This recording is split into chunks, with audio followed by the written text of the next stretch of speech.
Hey, welcome to the Yo, Bats and Bones art show. Bats and Bones. We're gonna talk about Zelda a lot and do art and stuff. Yep. Legend of Legends. Well, Tears of the Keers. Yeah, it's that thing. Kingdom of the Kingdom. We're just gonna draw Zelda today because I really wish I was like, hey Kyle, what should our theme be today? And Kyle was like, Zelda. And I was like, do you want to elaborate on that? And Kyle was like, nope. I don't even think I responded to that text. So yeah, oh boy. I like the game. I've also been playing it too much. We have both been playing extensively because why not? I almost googled Pants Zelda for reference. Yes. My favorite character in Zelda. Pants. Pants. The villain is Team Pants. Team Pants. Squirrelhorde says they are talking to. Time for a talk. Oh no, my computer wants to be install updates. That's bad. Computer can do what it wants after the show. After the show. I'll be honest, it still can't do what it wants. I'm not updating this fucker. This is the wrong one. How about that, Zorlda? I really like it. This is the dead pen. This is the alive pen? Yes. It's covered in dust. Fantastic. Excellent. I haven't drawn in a while because I've been playing Zelda. Did I mention I've been playing it too much? I have seen you in my notifications, friend. Yep. We're Switch friends, which means I can see when you sign in and hello. judge you. Thank you for the resub, Shiny. Shiny Zubat's heard Zelda. Yes. Yep. The princess herself. We're having fun with the game. Yep. Man, what were we talking about before we went? We were talking about before we went live. Let's also talking about how you were racist against Gorons. Oh yeah, I guess them too. I don't know. So, first off, we're gonna avoid spoilers as much as possible because I know. Yep, correct. Anything that's not truly obvious. Anything. I think I'd say anything that hasn't been shown in like a trailer or an explicit like pre-release presentation by Nintendo. I'll have a hard time doing that because I didn't watch any of the trailers. Fair. But, but I definitely saw them, so like I can let you know. But you know the stuff like the stuff that is definitely just carried over from Breath of the Wild, like you know you go to the four sides to do the things. Yep. You're a spunky elf boy. Who's a true goblin in this one. Using Ascend is so funny when you pop up in front of someone. Yep. There's also lots of nice little quality of life improvements that I appreciate. Like, for example, you know how it was the opposite of fun that you just couldn't climb when it was raining? And now there's a buff to help? No, Tears of the Kingdom was just like, cool, you know, that's right. It's a good thing to point out. You're accurate. You're valid.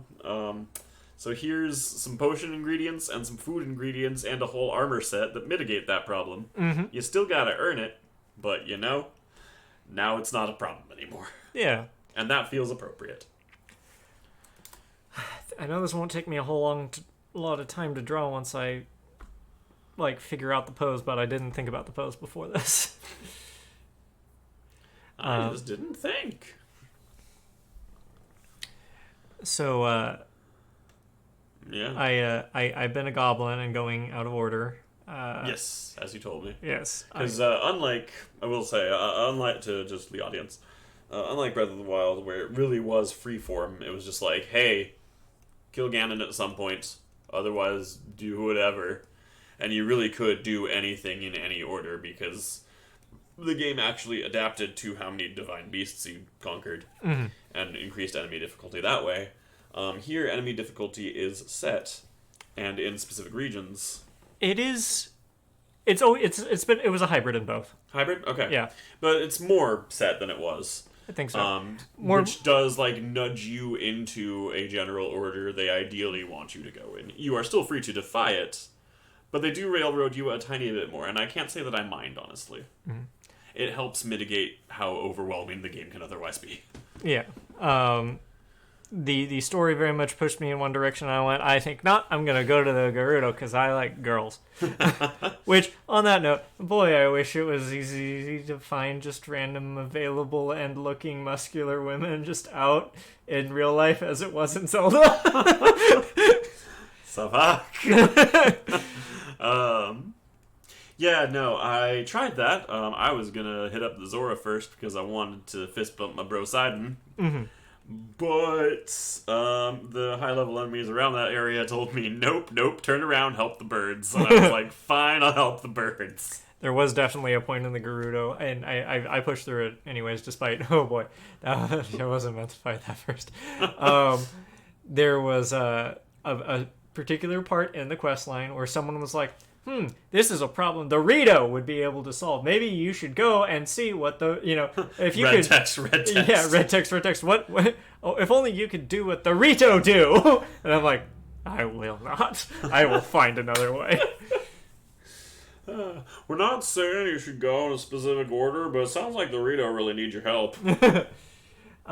Squirrel Horde says, Pants Zelda is best Zelda except the accent. I like the accent. I like the accent. Shiny says, it's so freaking fun. Squirrel and I are fighting over who gets to play it. It's Shiny's turn right now. I'm grumpy.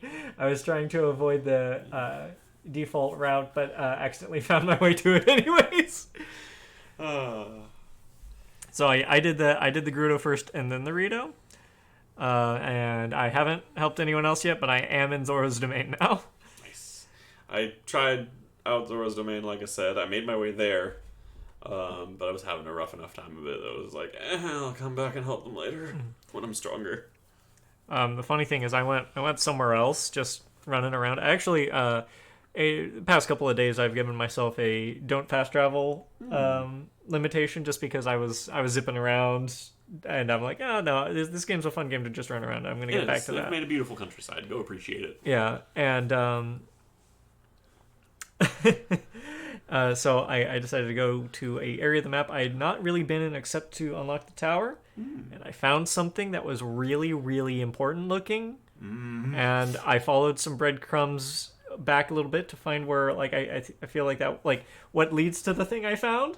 So not only did I find something for later, but I found it in reverse, and when I, started getting the context, I'm like, this seems really important. I'm going to look up just a little bit more about this.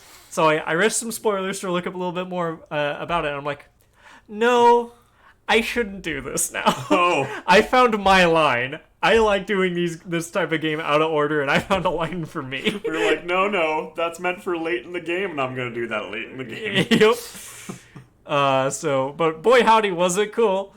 I sure did come across a white Lionel at one point. Oh, yes. And I was just like, nope, not me with my 7 hearts and 9 armor, not yet. I actually, I did already try and fight Ganon. Oh, alright then. It didn't go so well. I can imagine not. Did he one-shot you? I didn't even get to him. Oh, no.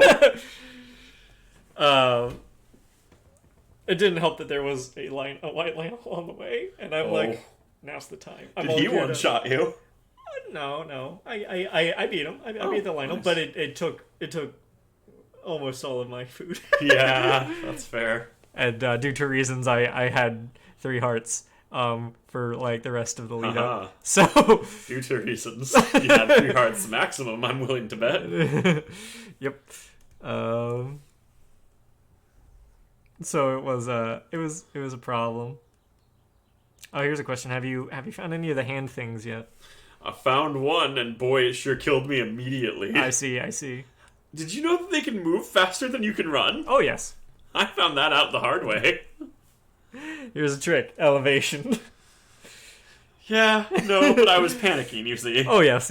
No, that's normal. Guess what? Wallmasters are back, and they suck even more. Except they don't drag you back to the beginning of a dungeon. They just flat out kill you. Squirrel Horde says, I shall not have extra hearts until I am maxed on stamina. Okay, I didn't max myself on stamina. I just made sure I had 2 full wheels before I started getting any other hearts. Huh. Yeah, no, that's the inverse. I was like, I want to build up a lot more hearts before I even think about stamina. I think at the 7 heart mark, I was like, okay, now I can start adding to my stamina. This feels good. This feels safe. I very much, in Breath of the Wild, I feel like you can... I guess I say Breath of the Wild is like a two-parter including this. So just Yeah. like I can mitigate not having enough hearts. Like if I just don't get hit, I'm fine. But I can't come back from having only like 10 feet climb worth of stamina. Yup. Unless you really want to just be jamming a stamina dish down your mouth every, like, every 3 minutes. Yeah, every 2 feet. Yeah. Shiny Zobot says, I have 7 hearts and 2 rings. Yep. You might want to see a doctor about that. I actually, I'm at the point now where I have 2 and a pip ring of stamina and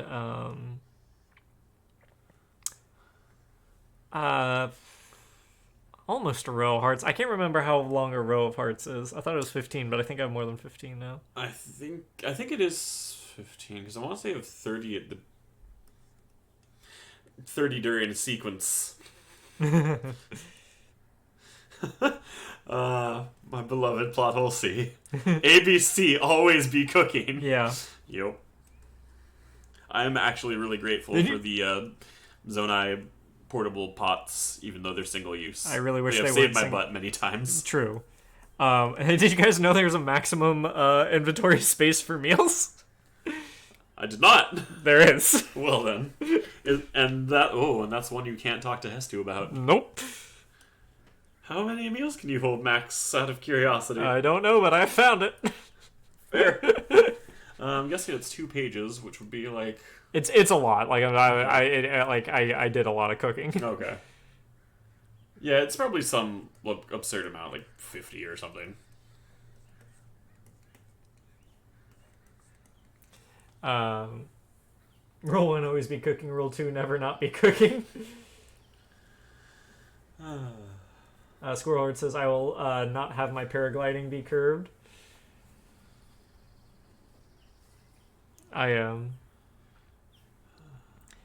I really like so when I first started playing, I was like, this feels like one of the most, if you liked the first game, you'll like this games I'd ever played.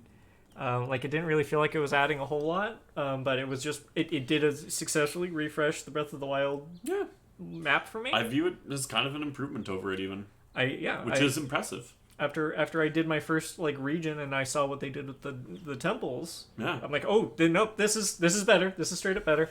And I've also truly fallen in love with the gadget, the contraption mechanic. Yeah, I love the building things. Yep. Yeah, no, like Breath of the Wild is by no means a bad game. In fact, it's still an excellent game. Mm-hmm. But they did it. They improved on it. I've got a nitpick, and that is inventory management is so much worse now. It is. I agree. And I know C has also justifiably complained about it. Yeah. They try to mitigate it how they can, but it still feels like they could have approached it in better ways. Honestly, just allowing you to assign your own favorites or own priorities for throwables and arrows. Or even more filters. Mm-hmm, like, the filters they have in place are good, but I want more filters. Yeah. Flottle C's favorite combined weapon name so far is Big Thick Stick. I can confirm this is absolutely a weapon she had in her inventory at one point. My Big Thick Stick. Yup. Yeah, that's pretty good. You take a stick and you fuse it to the end of a Big Thick Stick. Uh-huh. Oh my god. I do actually really like the weapon fusing, and I prefer that a lot more. Well, okay, first off, I love the meme that everyone's all like, weapon durability in Breath of the Wild is, the biggest flaw of the game. Oh, it's so annoying. Why do they have that? And they're like, I see the problem. Let's make all of the weapons break in the entire world. Yup. There is a plot event where all the weapons become absolute dog shit in Hyrule. And all the weapons get the flu. It's really, really funny that they did sorry. that. It was a big stick fused to a thick stick. I stand corrected. Sorry, you were saying. Mine was thick stick. Oh, see, also notes an important note that I feel is also important to note and is a cool tip for people out there. Fusing a Bokoblin skeleton arm to another Bokoblin skeleton arm gives you a 40 damage weapon that's a one-shot, but, 40 damage. It will break immediately, but it will do so much damage when it hits. I have found some pretty good combinations now. I had a spear that did like 80. Woo! It broke. Well, yeah, it'll do that. But the way it works now, where honestly a lot of the power is in the mob drops, means you can carry the important part of your weapon around with you almost infinitely. And you just fuse those parts onto whatever you find lying around, and it'll become something good to you, at least usable. Yeah. Heck, like, even just random rocks now are useful because you're always going to need a hammer if you're somewhere with ore. So just carry a stick around, look for the nearest rock, boom, hammer. Squirrelherd says, weapon durability is by far the most important part of exploring the game, in my opinion. It forces you to try new combinations. Yeah. Like, I see why people are annoyed by it. However, I feel like it does what it's wanting to do in the game about perfectly. Yes, and it makes even more, and for people that were complaining about it narratively, it makes even more narrative sense in this game. It is explicitly part of the narrative in this game. Yes. And I kind of love that. I mean, like, I personally liked a sort of headcanon that Link is just so rough with his weapons. Link swinging a sword so hard that the sword just shatters like plastic. He is too strong for most of the weapons in Hyrule. That's how he got the job. Ooh. C phrases it elegantly. Weapon durability felt like a bug in Breath of the Wild and like a feature in Tears of the Kingdom. I mildly disagree, but I can see where you're coming from, and I respect it. Yeah, I like it in both. I admit, like, a lot of things that used to annoy me about games when I start, like, really looking into the lens of developer intent, and I see, like, what were they trying to do with this, and did it accomplish that goal? Whether or not it is, like, taking the zeitgeist out of it. Because, like, weapon durability in something like Dark Souls is actually annoying as fuck.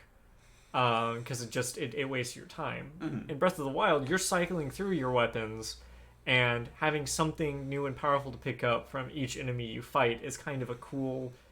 It's a cool effect to keep you continuing to play and keep you in the gameplay loop. Mm-hmm. Yeah, and it's just fun and funny. Like, I like that they worked a sense of humor into the very mechanics of the game. Right down to the goofy little Link makes when you fuse a weapon. That does not get old to me.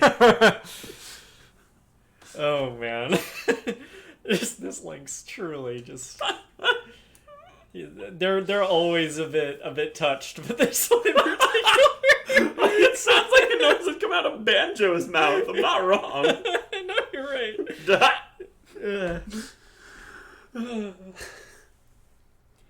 Also, like, if you look at it between Ascend and the Fusion, this thing mostly just kind of has the power of no clip. Which is funny because Breath of the Wild was notoriously notoriously bad for speedrunners trying to clip, because most of the walls in that game were double-sided. Nice. You could clip out of walls, but you couldn't clip back in very easily.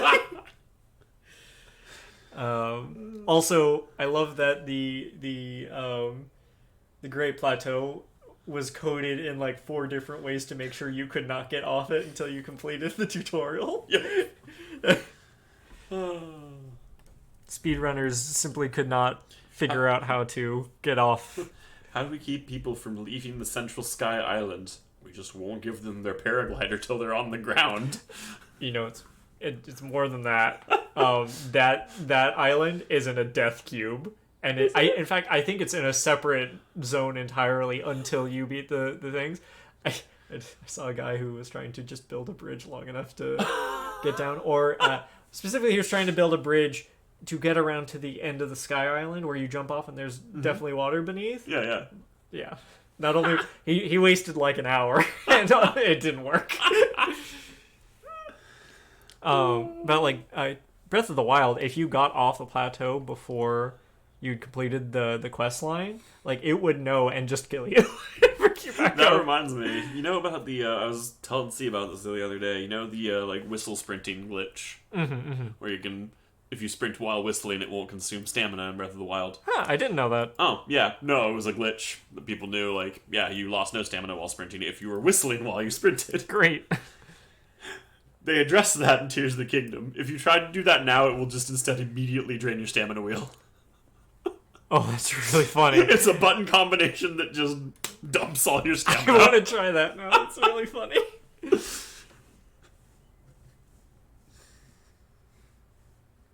Squirrelhorde says, all problems are nails to a hammer kind of deal. By forcing you to use different things, you're also forced to explore new ways of problem solving. Yeah. It also kind of kept the pressure on. Mm-hmm. Which, you know, you don't really appreciate in the middle of a fight, but like from macro level, looking at the whole game, I did kind of appreciate that. I kind of wish, and it is sort of true, but I kind of wish the Master Sword was a true exception to the rule. I think it would have made it too much of a game breaker. Possibly. I just earning a way that you don't need to deal with it as much would have been good for me, I think. But part of it is because like especially the champion weapons, I wanted to keep those around. Yeah. They've kind of circumvented that in this one in a couple of ways. Yeah, no, true. Having gone through one area where redacted.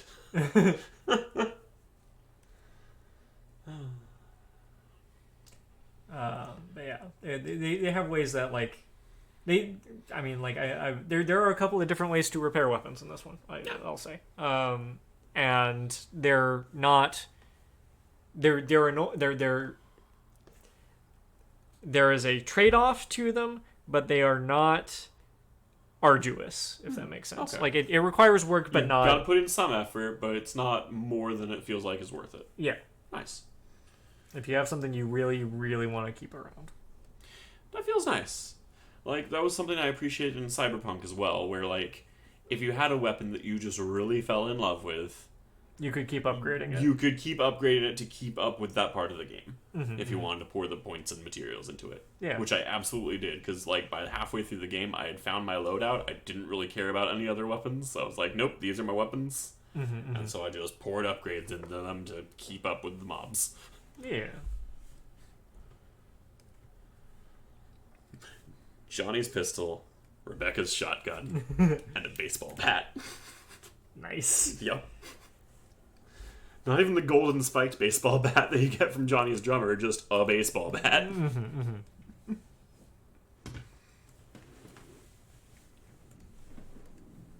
There's some other...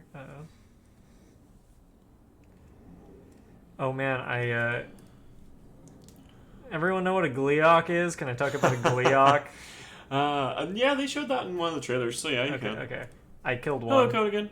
Ooh, impressive. Yeah. I remember a friend who's a bit of a Zelda nerd was freaking out because she was just like, that literally hasn't been a thing in a mainline Zelda game since the first one. Oh boy. Yeah. It's been in a couple spin-offs, but so there is one on this big ass bridge, and this I encountered it after my don't fast travel pact.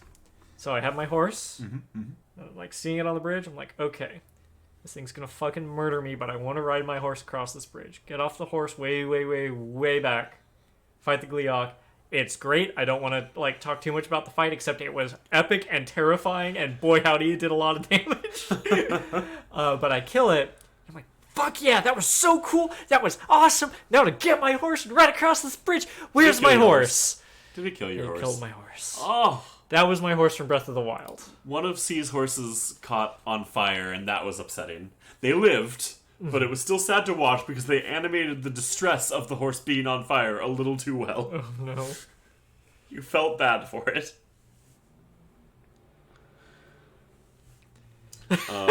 And for those wondering what Kyle was mentioning, some people have discovered to their delight that if the game detects you have a save file from Breath of the Wild with horses registered at the stable on it, it will go ahead and transfer those horses. So if you had a horse you really, really liked...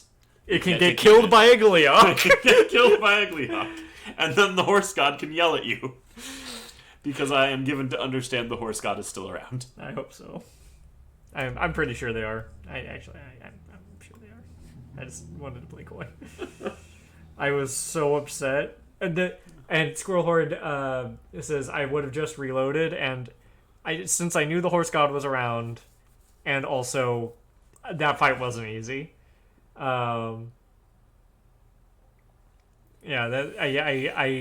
I valued the victory over the horse. I need to know the name of your horse. Thram. Thram. It's my Star Wars main character, Rosie. The name of my horse in this one, because while my horses from Breath of the Wild did carry over, I wasn't super attached to any of them. Mm-hmm. But I have grown attached to this one, weirdly. Mm-hmm. Yes, so my Tears of the Kingdom horse is Shady. Hmm. Because they're an all-black horse. You know, part of it is there were a lot of like fancy horses in Breath of the Wild. Like you could get a Epona, you could get like a big Ganon horse. Yep. I definitely named the big Ganon horse Dragmire after Ganondorf's non-canon last name. Mm-hmm. Hello, Iron. Oh, sorry, Squirrel Horde. Wasn't there a robot horse? There was a horse-shaped motorcycle that you could get as part of a DLC side quest. Mm-hmm. It has not shown up so far, so I am given to understand that in the 7 years between games, Link either misplaced it or broke it. Mm-hmm. I like to think he misplaced it because that's funnier. But yeah, something. While I'm sure I can resurrect the horse somehow, whether it's the normal way or whatever, I'm sure there's magic. a way. I really like. I'm more annoyed that it happened. That I went through all of that, and like, the horse was on the bridge. I should not have had the horse on the bridge at all. But it was a big bridge, and it was far back. I have watched C carefully walk horses away from intense fights she is about to have, and she is absolutely right to. Yeah. She came across a bridge where there was a Hinox, and she walked the horse a bit away from the Hinox and was like, all right, buddy, you stay there, and then went to fight the Hinox. Yeah, I thought it was far enough away, and I was wrong, and I'm just mad. I'm mad. Truly mad. Protect horse. Accurate. I've made some great contraptions. I showed Alan my son before this, which is Kyle more or less made a tarantula. Yeah. If you haven't tried yet, try gluing a bunch of the big wheels together, because the axle on the big wheels only goes to one side. So if you like connect it to a platform, you can't connect something to the other side of the wheel. It has to go, like, it will only connect to one thing. So I tried to glue two wheels together for reasons, but it doesn't work that way. And the effect that happens when you try and activate them like that is so awesome. The game has rules for what it defines as a gluable object. Mm-hmm. People have discovered, to their delight, that Koroks are gluable objects. Yep. There is a new type of Korok side quest, you will encounter it frequently, where a Korok with a giant backpack will be pulling a flipped turtle and squiggling and be like, I want to get over there. I got separated from my friends somehow despite not being able to move. And there have absolutely been people who have just slapped wheels on that thing and pointed them in the right direction. Waved and said good luck. As they squirmed and flailed. They're frequent puzzles on how to, carry cargo, essentially. Yep. And yeah, your horse can pull carts now. That's a new feature. And, oh man, I certainly have. Lots of people have found very abusive ways to get them where they need to go. Like making a four-wheeled car with three wheels and one Korok.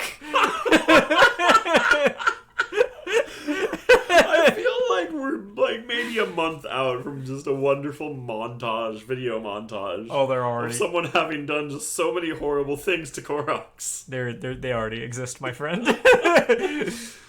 Oh, yeah.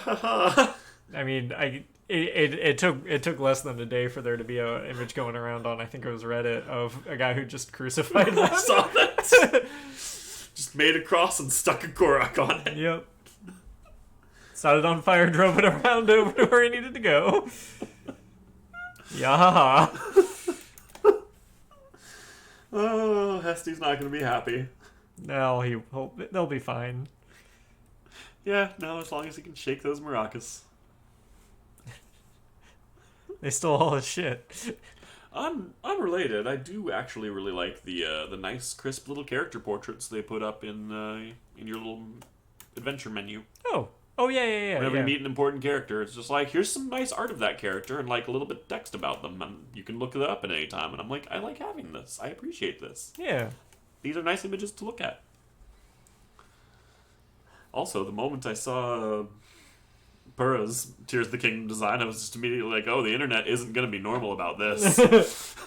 Well, Loopy Fritz and I were immediately having a debate of like, okay, did she we were trying to figure out how much time had passed. Like, did she let herself age up naturally, or did she do another experiment? Probably a little both. Yeah, because she was freaking. Because I don't know if they've said it anywhere explicitly that I've found, but apparently canonically it has been 7 years. Oh, really? Okay. Yes. Like that is from official sources. I don't know. Like I said, I don't know if they ever say it directly in game, but apparently it has been 7 years. I have not seen it around anywhere in game, but that lines up with other evidence I am aware of. Yeah. So like long enough that lots of things are different, but soon enough that not lots of things are like hugely different, except when big thing happen. Mm-hmm. Because spoiler, big thing happen. I really like the Breath of the Wild continuity Zelda, but also, man, the optics on her doing things isn't very great. Yeah, Sam and I have been having some in-depth discussions about that, and really about the history of her character as a whole in her own franchise that's named for her. Yeah.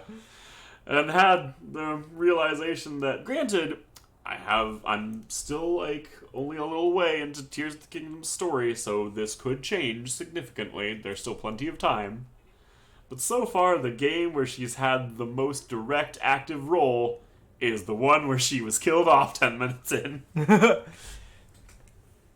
Which one was that? Spirit Tracks. Ah. Where she's your little AI-assisted partner. She's also a ghost. I mean, what about Wind Waker? Isn't she pretty active in that for most of it? Until she gets put into dress? That happens sooner than you'd think. Also, the moment she's in the dress, then it's just, I'm gonna stand here until you need the light arrows at the end of the game. Iron Oki says 7 years was the time jump in Ocarina, wasn't it? I believe it was, so maybe that's significant. In fact, this game does borrow a lot, thematically and visually, from Ocarina. Some people have noted that, much like the Breath of the Wild, was like, if you squint, kind of like, very kind of a reimagining of the first game.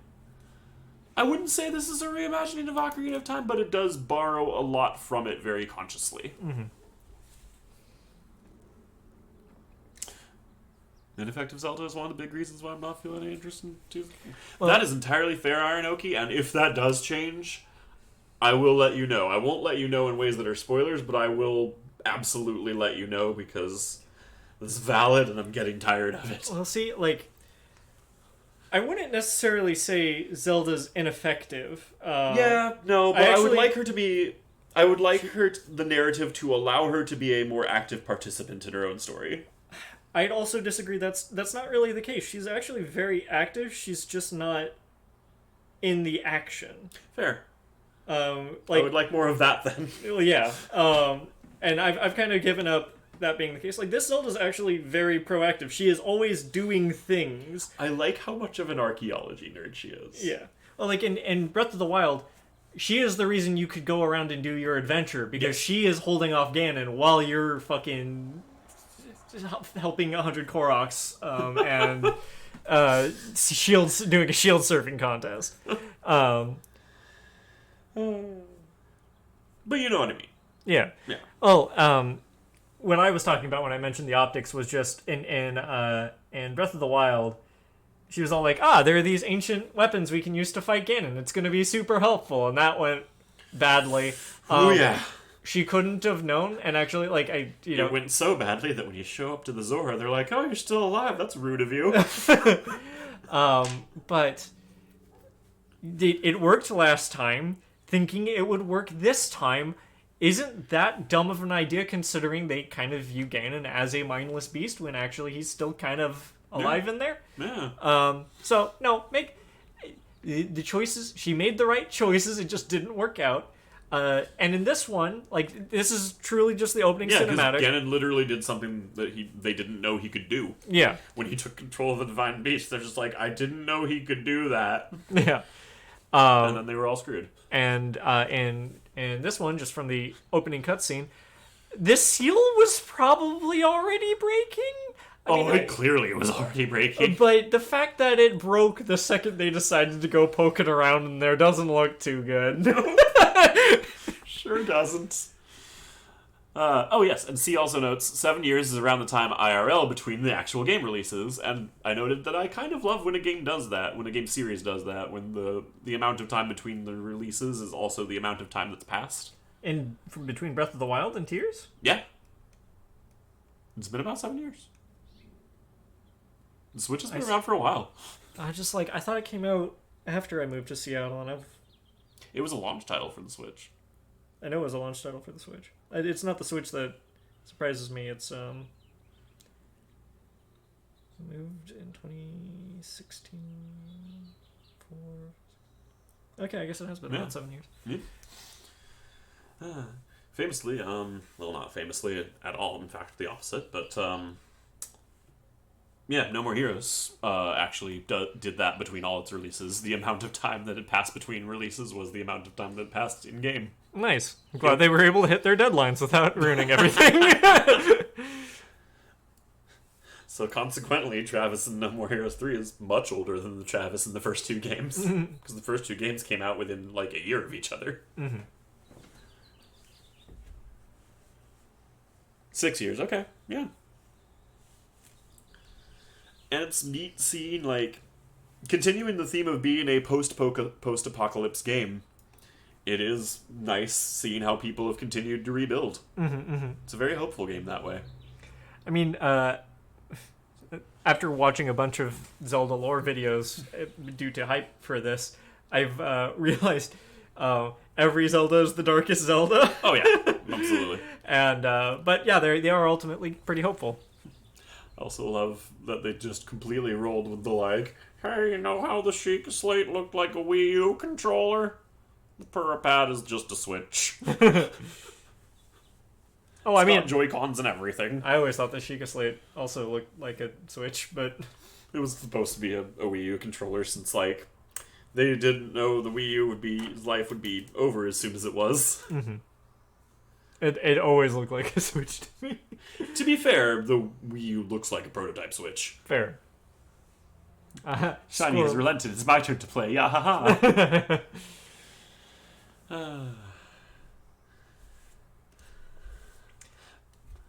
But yeah, no. The direct assistance in Spirit Tracks comes at the cost for being a ghost. Mm-hmm. Because that Zelda has an evil advisor that kills her off in the opening cutscene. Makes sense. But she's also, in Ocarina of Time, she's also the one that's like, nope, this dude's up to some shit. True, yeah. And everyone just thought she was being weird and racist. Yeah. She is always not always. She is an active participant frequently, but she is not a fighter and never really has been, with the exception of Wind Waker in that beginning bit. Yeah, no. Sometimes I wish we just could have gotten more of an expansion on some of her elements. Like, I actually really like Twilight Princess Zelda conceptually. She's explicitly, like, noted to be a brilliant tactician. Mm-hmm. She's led a couple actual wars. Mm-hmm. I wanted to see more of that Zelda. Yeah, because, like, the little bit we see of her in that, when she's just, like, literally has, like, the map and the figures and is plotting out movements. Mm-hmm. I wanted to see more of that. It's really cool. Yeah. She's got 10 lines in the whole game. Yeah, no, I think Zelda in Twilight Princess shows up the least of, like, any of the 3D Zeldas. Mm-hmm. She shows up a little bit at the beginning, a little bit at the middle, and a little bit at the end.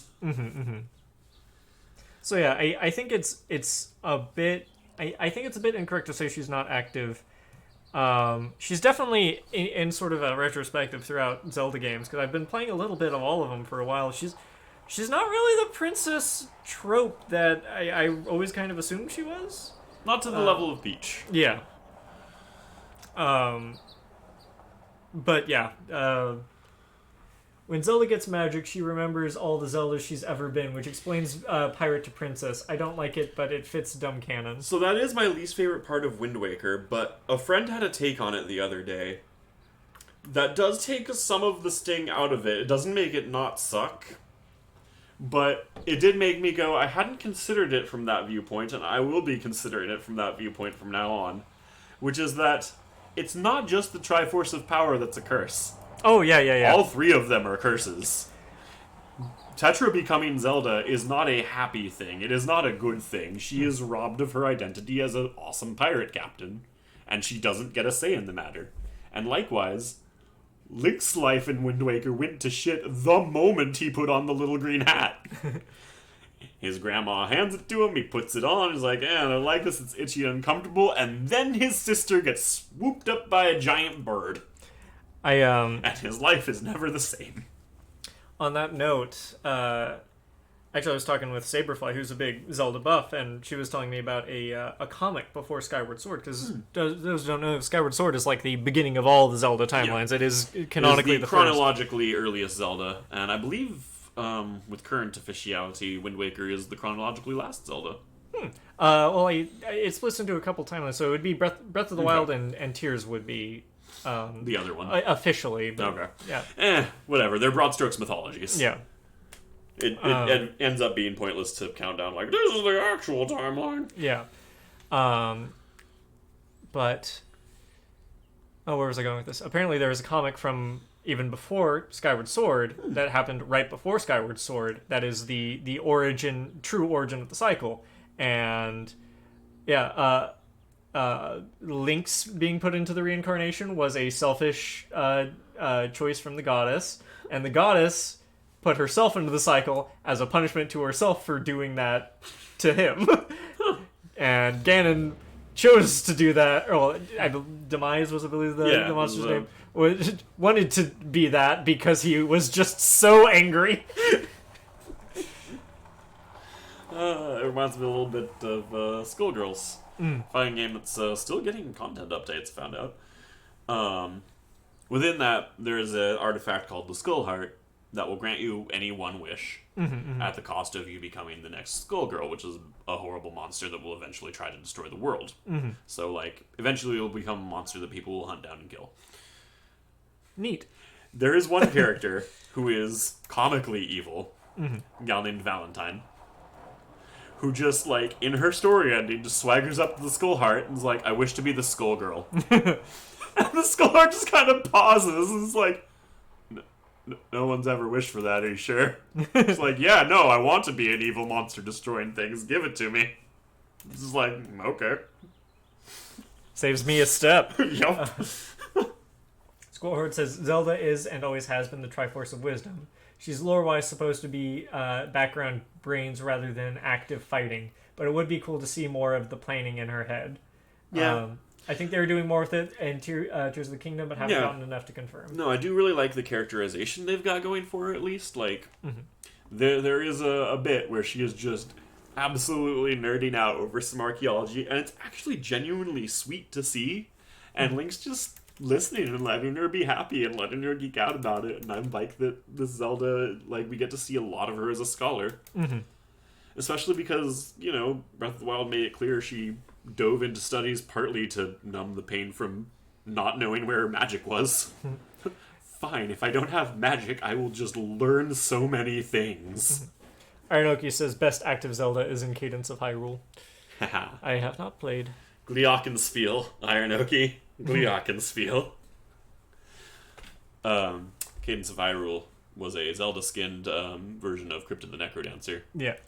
And I love the puns they came up with for all the bosses. All the bosses are classic Zelda enemies mixed with a pun on a musical instrument. Nice. Hence Glockenspiel, bass guitar mos, a couple others I can't remember. But yeah, I do think it's important to remember that not all proactive characters with agency need to actually be fighting the bad guy. And I do like Zelda's potential to be that while being the same character. At the same time, and that is fine. But I do want to see Princess Zelda punt Ganon in the nuts, just like once. We've got Urbosa for that. Especially now that, like, Nintendo seems to be slowly realizing the optics on some of its princess characters, given that they gave, like, Peach the tiniest, barest scrap of a crumb of agency in Super Mario Odyssey. Shiny Zubat says, I like Zelda as is, but that's just my take. I've... There are many different Zeldas. That is true. Well, see, that's the thing. Like,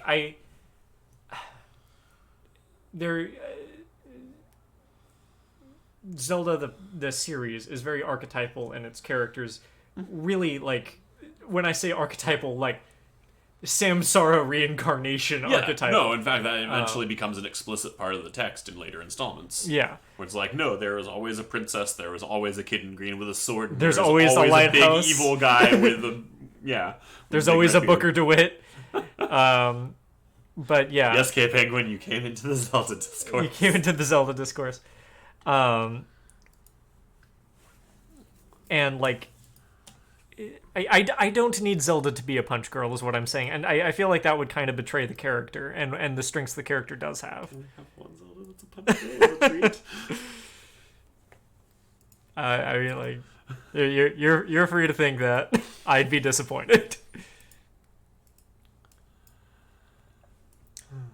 But I was gonna say something else. On that note, though. Boy, howdy, do I like how just pessimistic the Hyrulean religion actually is. Not only there are 3 goddesses, all of them hate you. Well, it's not even that, because, like, there've been some positive incarnations of the goddesses. Like, I believe the Oracle of Seasons and Oracle of Ages were very, like, you were talking to manifestations of the goddesses, and they were fine. They just normally... It is somewhat unclear whether they do not help or cannot help, primarily because they put most of their power into 3 magical triangles, and the greatest evil in the world got one of them.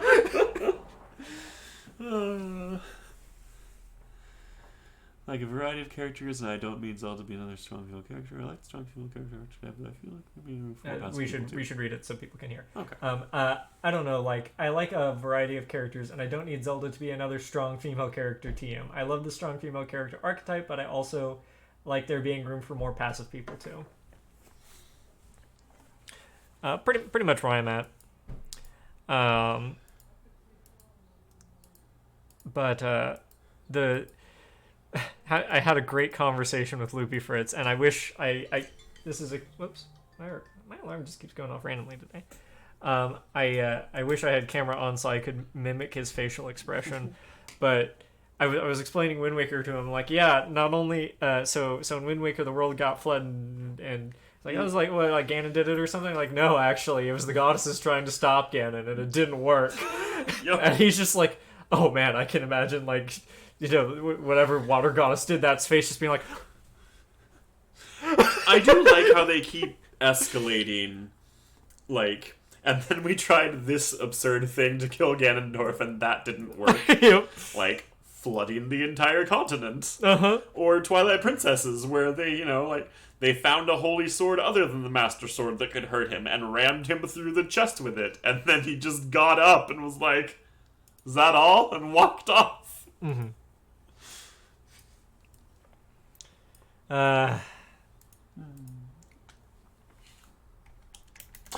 And C makes a valid point, which we have been talking about, which is she is a strong character in Breath of the Wild and Tears of the Kingdom, but she doesn't get to be the focus of the storytelling or gameplay, which is a different factor. Yes.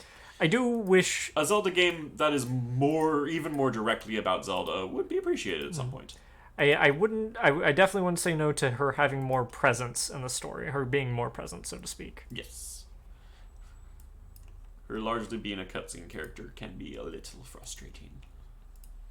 Although, like, that said, while she's not focused on the gameplay, she is the focus of the story in Breath of the Wild for sure. What story there is her. There isn't a lot of story in Breath of the Wild, actually. That's true. And from what I've heard she is an extremely central character to the story of Tears of the Kingdom, so I look forward to that. I have notes, I but hope the people who have been telling me that are right. I have notes. I think there are some things that I know so far that might frustrate you, but I'm waiting to see if how they play out before I make my own judgment on them. Fair. Counter offer. Why never a Lady Link or a male Zelda? Yeah, no, I also want that. And There was Linkle. Yep. And yeah, no, the writing excuse of it doesn't work that way doesn't hold water with me because you are the one making up those rules, sirs. Yeah. Nintendo would never, but I kind of, in a wonderful gay little world, I would kind of love, like, a game where that seems to be the case. Oh. And then they speak up and they're like, both of us are trans, actually. There's definitely some interesting, like, I feel like for that to be done tastefully, there would have to be a big trans discussion because Yes. given the souls of the characters involved, it would almost, like, it would either be really icky if they, changed the bodily sex of characters and didn't give them agency in that. And so I feel like they wouldn't be able to tell that story without it having to be about that, which Fair. I'm not sure they'd be really willing to do. That said, this is absolutely the most femme Link we've ever had, and it's kind of great.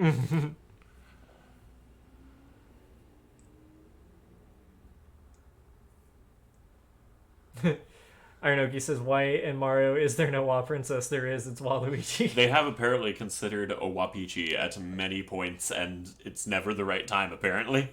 Cowards. J Penguin mentions something Chic. I've actually played Ocarina of Time like twice now, and I'll be honest, at both times I just can't remember what Chic did. I just don't.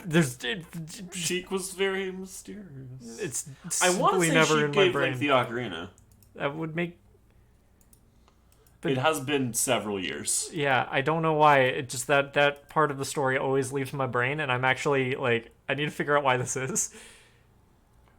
Femwa Bowser. What would that be like? The good twin? I mean, some people's versions of Bowsette have been pretty great. I think I saw something about how Miyamoto wanted Link to be more ambiguous to both girls and boys so they could see themselves in Link. Fair. I mean, it may not be official, but I can see Breath of the Wild, Tears of the Kingdom Link being they, them. There's definitely, as somewhat questionable as the Gerudo questline in Breath of the Wild can be, there's actually... I've seen more than one trans video game commentator bring up this, like, there's actually some real trans energy in that whole, like, quest line. Oh, yeah, especially given that, like, the Gerudo are very cool with it. Like, Link walks up in their traditional lady clothing and is like, oh, hey, you are clearly a girl. What can I do for you? And, the fact that the secret club in Gerudo Town leads to some questions that have some very, very LGBTQ answers. Oh yes, there's no straight explanation for the end of that quest line. Also, like, when they compliment Link on the outfit, he's genuinely flattered. You look great in that dress. He's like, aw, thanks. Good on you, Link. You're very comfy. Ironoki says the designer actually explicitly said they designed a Link to be somewhere between masculine and feminine. Yes, what Cody said, yeah. You're clearly a girl. What can I do for you? Sounds funny out of context. Yeah, but, like, they kind of showed that, like, the Gerudo accept trans ladies as ladies. That's very good of them. Yeah. I also love that they managed to wring a little bit of humor out of their situation with the Gorons, where they just kind of looked at them like, Are there Goron ladies? Do Gorons have gender? This is too confusing. Just come in. Yeah. I kind of like all Gorons being non-binary too. Oh yeah, absolutely. I have a personal headcanon with them that brother is just the closest Hylian word to how they actually address each other, which is a much more gender neutral phrase. It's also possible, depending on how that was translated, that it is a more gender neutral phrase in Japanese. I don't know for sure, but Fair enough. It wouldn't surprise me, is what I'm saying. Hey there, brother. So how does Goron gender work? What's a gender, brother? Which one of you bears the children? We don't. We just kind of grow in the ground like rocks. Oh. Okay. You gotta see my reference images. I wanted to color pick the skin tone. Yeah, fair. Who's Pale Lady? Very orange, honestly, this particular color picking. Probably some bit reflecting off of the torch that she's carrying. Well, I've definitely found pulling colors out of context directly from 3D models and animation doesn't always mix with the other colors I've picked. It's a thing I've started to get used to in art. But we'll see once I finish it up, and I might make changes.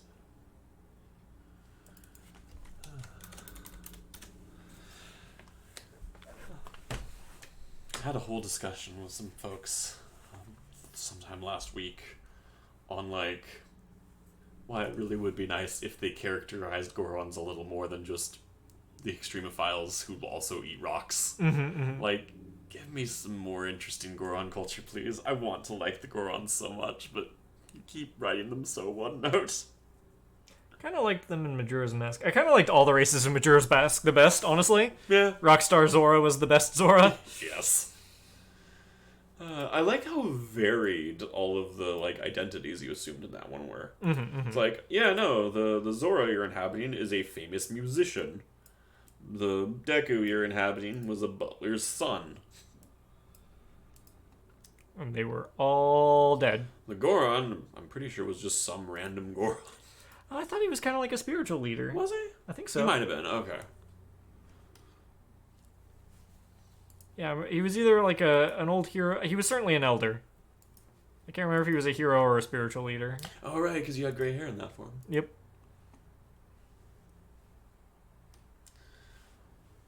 I really like Majora's Mask. I wanted to like Majora's Mask. I like it from a storytelling standpoint. I like a lot of the things it was trying to do. I just, very personally, I just can't jive with games that have time limits like that. It's too much pressure. It's kind of funny because I have always liked the time limit specifically in Majora's. Yeah, no, we've discussed this before. It's the thing that keeps me from liking Majora's Mask, and it's one of your favorite elements of it. I've always wanted to see more games do something like that. Tellingly, it was also my least favorite part of the first Pikmin game. I really liked the you had 3 days and you learned where everyone was at any point in those 3 days. Yeah. That was kind of cool. I like that other Zeldas have carried on with that, especially, actually, Breath of the Wild and Tears of the Kingdom. All the people in the villages have little routines that you can observe. It felt more in-depth when you had the whole town, kind of. Fair. And that there were mechanics centered around that a lot more. Yeah, whereas here it's mostly there are side quests occasionally centered around it. Like that other game that if I named it would be a spoiler. Shiny Zubat says, same on the time limit thing. I bounced so hard off of Majora's Mask. I also, the first time I played Majora's Mask, I bounced hard, but that was because I was a tiny kid and it scared the shit out of me. That one was spooky, yeah. It was real spooky. And it was real spooky up front. Yes. Ocarina of Time leads you into the spook. Leads you gently into the spooky. And then before you know it, you're in the Shadow Temple. But really, surprise spooky is a Zelda tradition. See also Skyward Sword in the bottom of the well. I need to play Wind Waker. I think I might actually try Wind Waker. No exaggeration. The version of Redeads that are specific to Wind Waker are the creepiest incarnation of that enemy. They just found every possible way to just be like, how do we make this just completely unsettling? And also, even with this cartoony art style, communicate, this is a moving corpse. Oh, this isn't done at all, but I drew a little Zelda. Haha, you did. Yahaha, even. Yahaha, indeed. If you fire an arrow at a Redhead in Wind Waker, hoping to get the drop on it, A, your arrow will not do any damage. B, props to the sound designer, it will make the most distressing, flesh-like, soft thunk you have ever heard in a game. Oh my god. And C, the moment, and I mean the very second, it pierces them, they will swivel their head around to look directly at you, no matter where you are relative to them. They know exactly what you did. So, speaking of sound design, man, I know that almost all animal noises in games are just some guy making the animal noises, but the goats in Tears of the Kingdom sound particularly like a guy just making goat noises. I kind of love it, though. I just, bah, bah. I love it, though. But I'm biased. I like goats. They're sweet and they make milk. Alright, let's see. I kind of know what I'm going to do. I've had a little bit of time to think about it. The goat. He talks like a man. Kogan said, every time you say yahaha, I hear yo-ho-ho. Pirate Koroks. That's what we need. Saberfly just sent me a image of a contraption her friend made that is 1, 2, 3, 4, 5, 6, 7, 8, 9, about 10 fans all glued together with lasers in between all of them, and it spins around and shoots lasers. I kind of want to recreate this. And then Sounds dangerous. Loopy Fritz then joked that so he made an OnlyFans.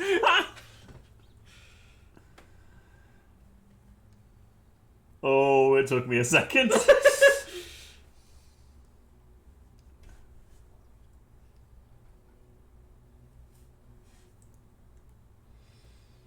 It's almost my birthday. Yeah, also almost mine. Also almost Pothole C's. Yeah, it's almost the birthday trifecta. I like that our birthday.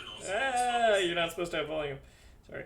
I like that our birthdays are all close together because it makes me focus on my birthday less. Aw. I can focus on someone else's birthday. Make you focus on it more if you want. No.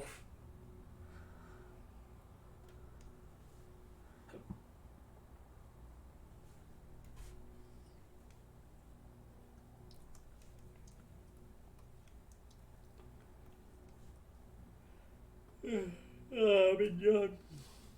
So yes, I've been super enjoying Zelda.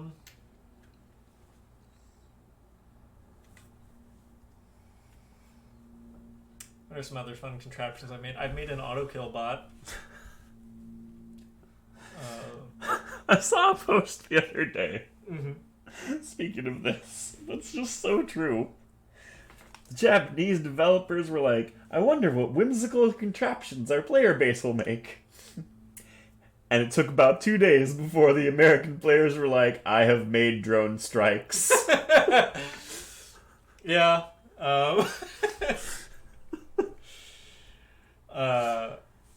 I definitely so I made this auto tank bot, and I, thanks to YouTube, have found a way to make it detach from a flying drone.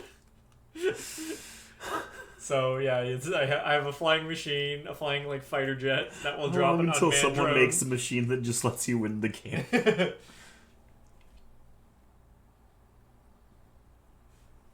For a brief span of time, I played a lot of Apex Legends with Loopy Fritz, and our least favorite character to fight was a character named Wraith who could just go invincible for a small amount of time.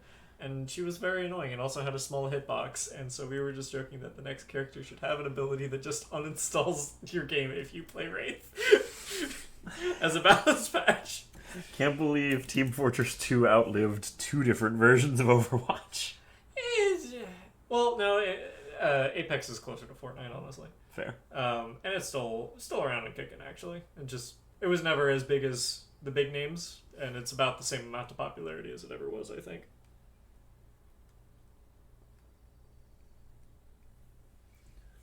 Shiny Zubat says, if you want some birthday gaming company, we're definitely down to hang out. Nice. I might take you up on that. Shiny Zubat says, I've just done my first shrine with the little Roomba guys. Aww. I like the little Matryoshka dolls that always stand upright.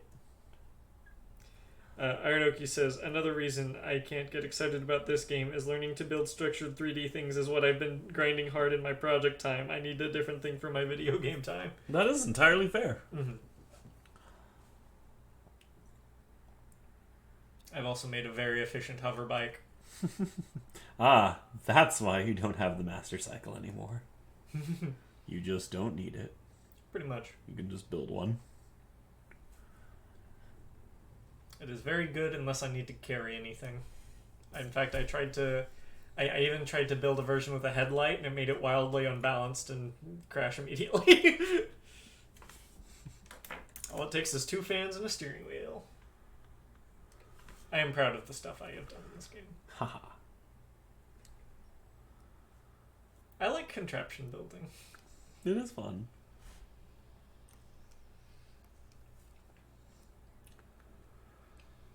I did see someone make just straight up a mech. I've seen a couple of those, yeah.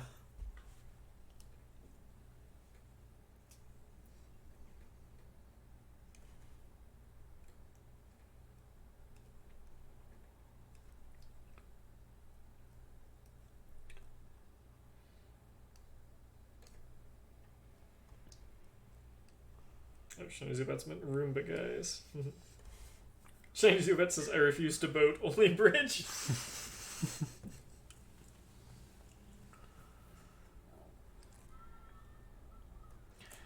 I like that there was an ancient, powerful civilization whose greatest technological achievement was infinite magic superglue.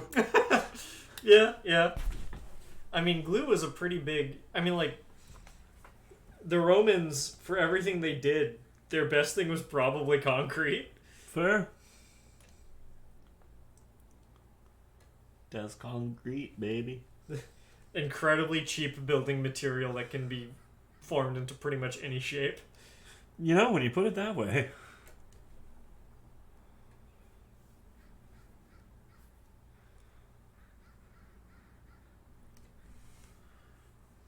Also incredibly vital for building bridges.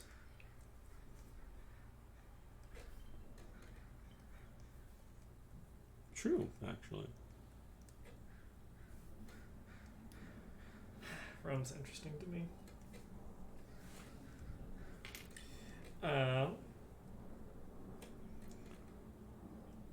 Puddle T says, also concrete, if properly set, will last for a number of millennia. That is true.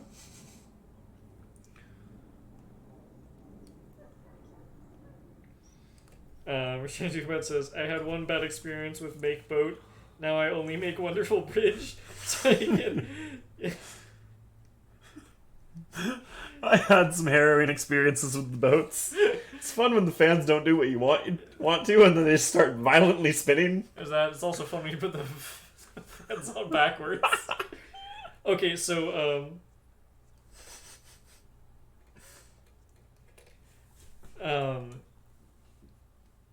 Arnoki says, my exposure to the dental industry has taught me how glue advanced astronomically in my lifetime. Oh, I bet, actually. My favorite contraption fuck up in this one so far was I had a great idea for a hot air balloon design. Mm-hmm. But it was, essentially it was a hot air balloon on a wooden, like 4x4, Mm-hmm.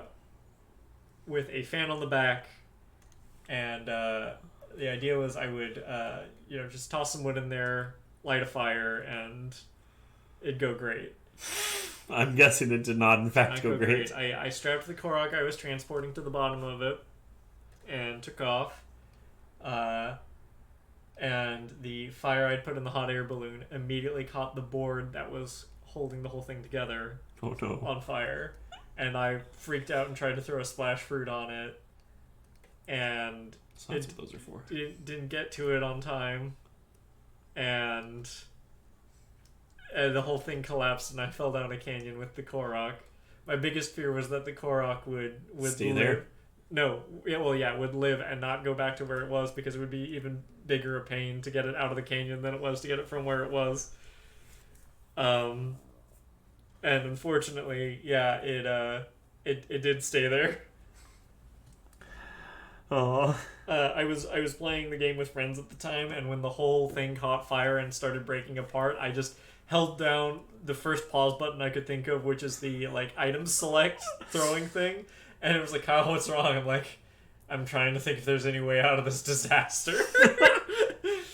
I definitely hopped in a hot air balloon at one point and tried to set the fire and just set myself on fire somehow instead and died. Well, you know the first Impa questline with the Nazca line things? Yup.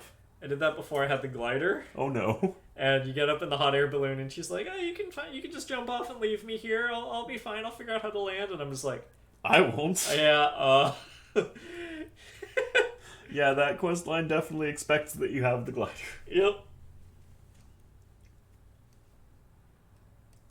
And yeah, C is not a fan of the hot air balloons in the game. They are kind of fiddly. I like them, but I like them in concepts. I agree they can be kind of fiddlier than they should be. now that I've figured out how to properly use fans, though, I don't use them as much anymore. I can get plenty of vertical with the fans. Yeah. Although I did find a version that... Well, anyways, what I did to fix that, the hot air balloon design, was I used a flame emitter instead of manual fire. Mm-hmm. And that self-propelled it up. But I found a design that you keep a torch above the flame emitter, so even when you turn off the machine, it still keeps floating up. Nice.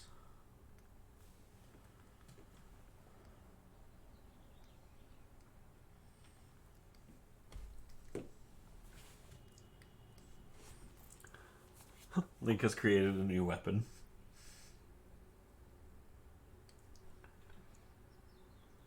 It's Appy fused to a banjo. Oh boy. Presumably her banjo. Uh-huh. Yeah.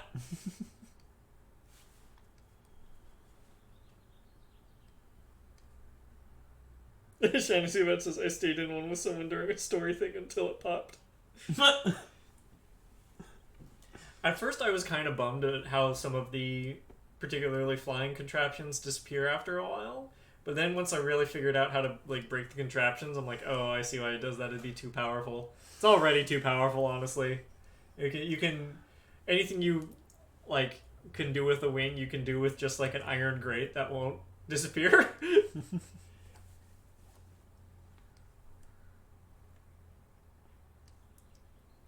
I also saw someone build a semi-truck out of wood.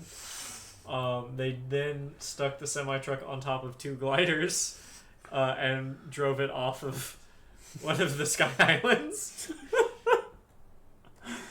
Oh, I love that people are getting this creative with it.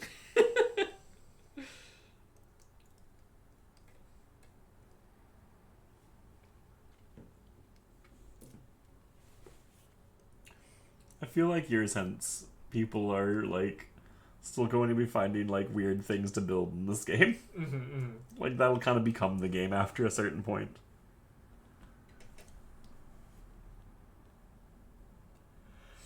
The thing I'd kill for is proper staging. Like if you could activate some of the devices and then other devices later on. Yeah.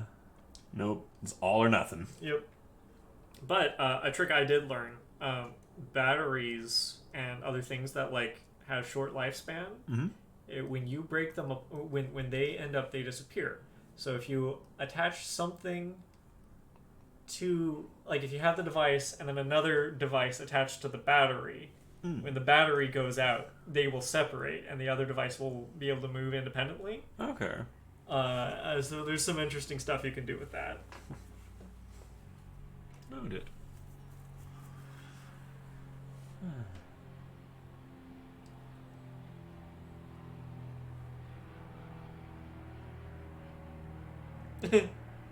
Rip Appy, I knew her York.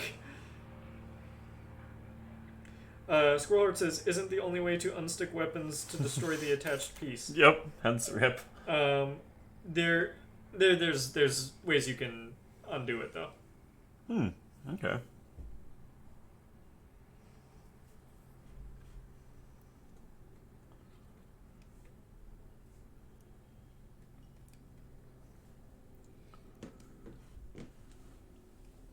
But yeah, if you just glue the control stick on a fan, only one fan, only fan, you'll only go straight up. But the hover bike, you can do two at an angle, and you can go in all directions. So many directions. All of the directions.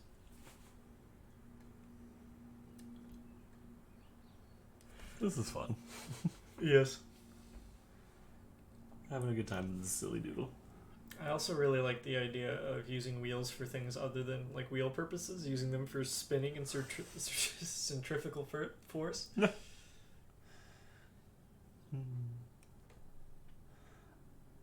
I know C is getting a lot of mileage out of metal buds. Yeah, they're fun. Loopy Fritz has been using the puff shrooms a lot. Haha.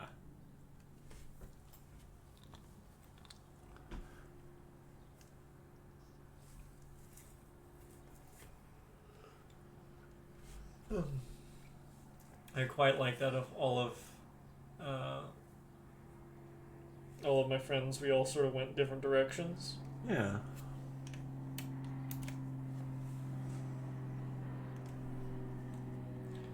It's kind of the way to be. Mm-hmm. It's a testament to how open-ended the game still is. Mm-hmm.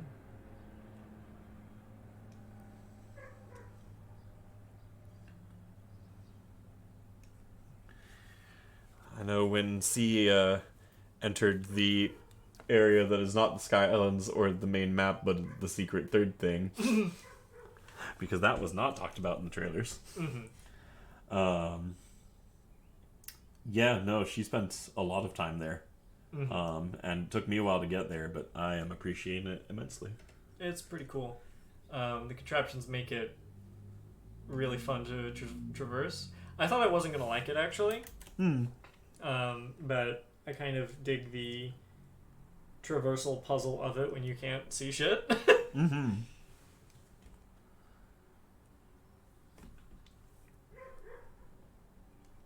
Squirrelhorde says muddle buds are my favorite thing to add to arrows. Mine is Geese eyeballs. Yeah. I am officially saving up elemental Geese eyeballs for fighting Morgleox. They came in clutch. Nice. Didn't know you could elementalize them. Well, if they're elemental keys. Oh.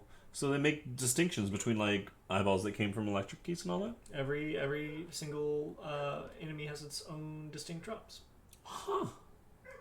Though there are, like, I believe, like, say, like a bokoblin, like, its horns are different, but its, like, Yeah. toenails or whatever are the same. That makes sense. Gotta draw the line somewhere. Yeah. They're not made of system memory.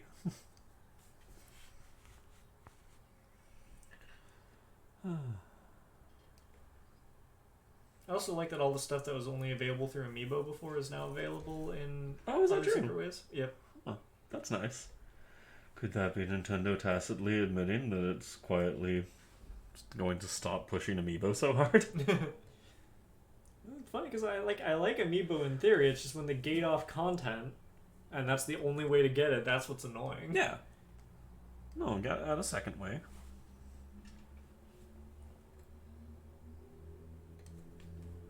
Really prefer the bombs in this one to Breath of the Wild. I like both. I like when bombs feel like they're earned. That is fair, kind of and my I favorite like thing. that they are yeah, I like the pressure it puts on you to have them be a consumable item again. Mm-hmm. But there was still, I think, a lot to be said for Breath of the Wild's infinite magic bombs and how you could use them. I do know that like a majority of speedrunning techniques involved infinite bombs and wiggling them. Wiggle, wiggle, wiggle the bombs. There was also So bombs historically through Zelda have probably been my second favorite gadget. My favorite is the hook shot. Yes. I want more hook shot. I particularly like the Twilight Princess ones where you got to be pretending to be Spider-Man. Yeah, the Twilight Princess ones are probably why I like the hook shot so much. What if we gave you 2 of them and let Link be Spider-Man? Mm-hmm. Ascend kind of feels like a discount hook shot, at least. Yeah, no, some similar vibes.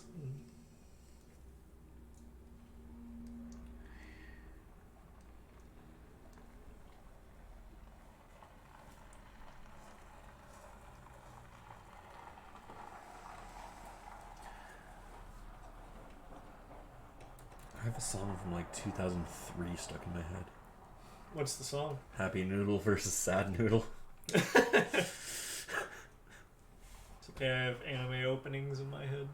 Is one of them the Chainsaw Man opening? So right now, no, it's Oshinoko and Vinland Saga stuff. Oh, okay. Actually, I started watching Vinland Saga, actually. It's alright. Well, let's change the subject then. What do you tell me about this thing? It's scratching an itch for dark fantasy. Well, not really fantasy, but like dark medieval storytelling that I like.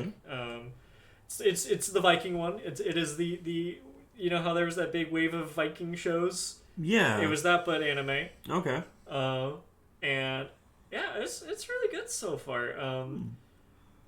Main character is Angry Viking Boy, whose dad was a really legendary warrior, but decided that war was kind of shitty actually, and maybe he wanted to be a pacifist. And can't blame him. Yeah. It's been interesting going into the history and the sort of like mixing of cultures when you know the Norse invaded England and sort of Christianity and Norse culture kind of started smashing up into each other. Mm-hmm. I feel like it's one of those like anti-war stories being told through the lens of hyperviolence. But at the same time, like I really appreciate what it has and hasn't chosen to show. It definitely, like, you know what happens, but it doesn't need to get gratuitous about things. With some exceptions, violence-wise, specifically. Also, just can't let this pass uncommented. Shiny Zubats thinks they're the only one that misses Twilight Princess's weird spinny top thing. You are not alone. I also missed that. I think it was cool. I liked it, and I thought it was cool too. I just wish it was used for anything other than the one dungeon it was introduced in. Which people have noted is kind of a problem with Twilight Princess in general. Yeah, absolutely true. But, I don't know, I think that lends it its own kind of unique flavor. Mm-hmm. Like, yeah, it does kind of go against the rule of, like, and then you have, you know, a unique tool for the rest of the game. But, like, I think that's not what they were going for with Twilight Princess. I think... The spinner, that's what it was called. I think what they were going for in that one was, hey, let's make every dungeon feel like a completely different experience. Mm-hmm. And so on that front, I think Twilight Princess actually nailed that. Mm-hmm. That's fair.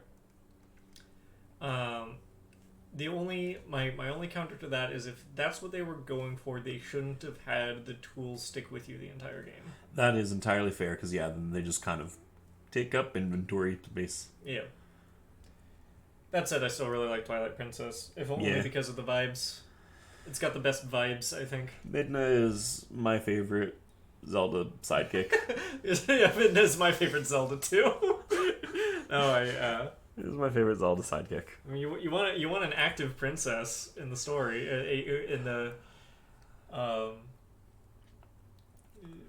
yeah. Look, we've spoken openly about this kind of thing on the show before.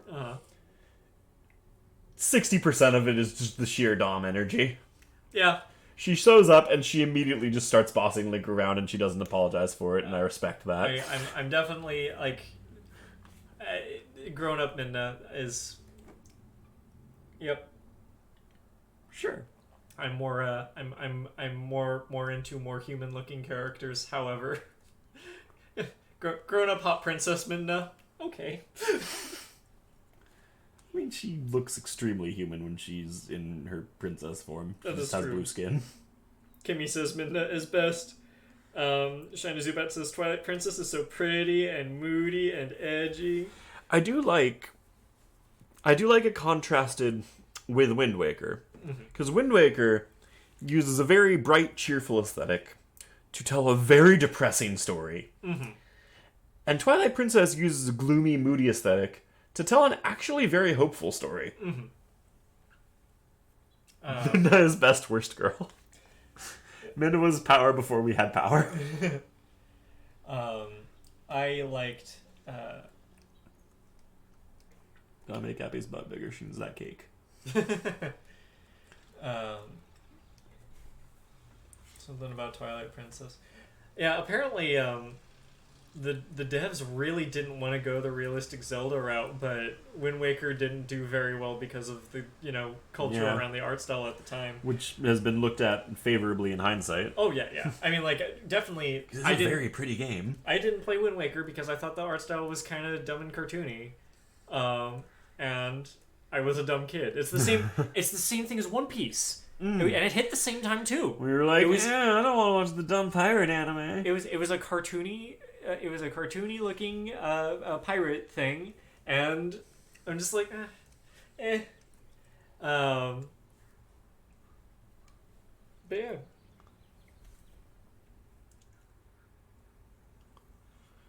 Kimmy says, I think it works alright though, because there's a lot of themes like being non-human and with Link being a wolf and stuff. Oh yeah, I think it works. I just... My particular taste in fictional characters, even adult Minna is right on the line of what tickles my fancy. What was I going to say? Also, looking at what Tears of the Kingdom has been able to get away with so far and maintain an E10+, I am now absolutely convinced that the main reason Twilight Princess wound up being T-rated was the animation of Wolf Link ripping an enemy's throat out. That was a lot. Yeah. That was a lot.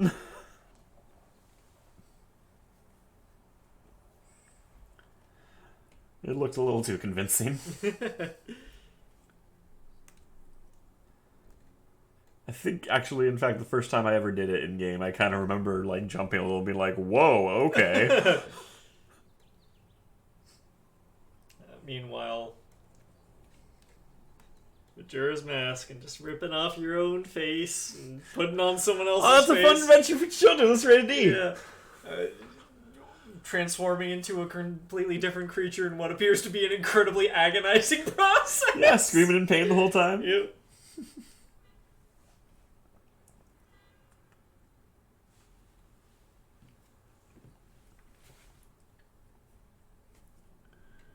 Have one of her legs sticking up, and now I think it's funny if they're both dangling.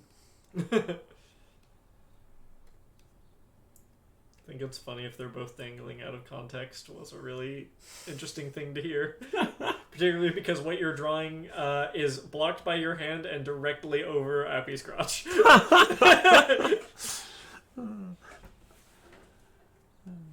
There are so many panels I've had to change because things were directly over Appy's crotch.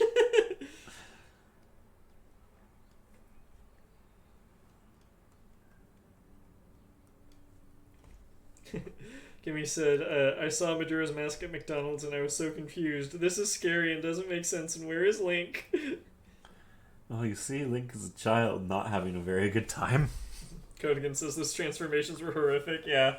Yeah, no, it was something about being forcibly turned into a plant boy really scared the piss out of me as a kid. It doesn't help that they kind of sell Link's, panic in that moment. Oh, he doesn't know what's happening to him. Yeah. And the moon was scary. It was a scary game, and I love it now. Yeah, no, the moon sticks with you. I actually had a similar thing with Night Before Christmas. Yeah. No, the trailer was 8 Scary 5 me as a child, and then I saw it in my 20s, and now it's one of my favorite holiday movies. Goodwin says, I will never forget the scream he makes. Yeah. He was always in Deku mood when I came across the game as a child, and it took a while for me to figure it out. Yeah. C remembers playing Twilight Princess in wolf mode as much as possible. Yeah. Yeah.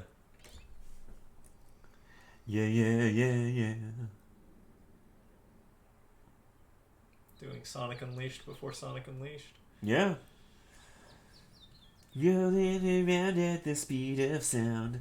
Something the Triforce, my name it is Sunny. You know, that's not the first time that song has come up in reference to Legend of Zelda. I was having a conversation with a friend about the Goron mode in Majora's Mask. That's an appropriate song for that, yeah. Yep.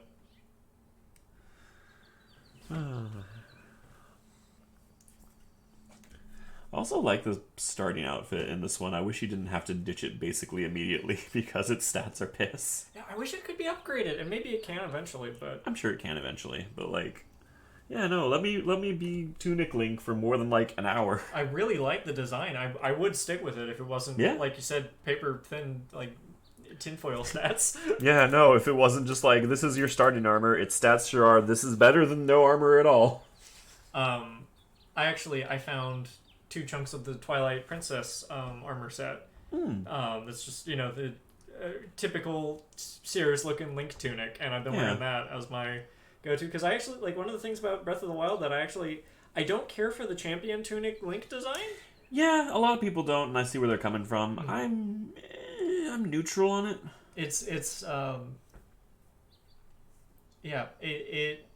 I'm not that opposed to it, but I wish there was an option for something more traditional, given it is a design game. And there was an Amiibos in Breath of the Wild, but it was an Amiibos, which I did have one that eventually let me get the Twilight Princess stuff, but it took a number of days.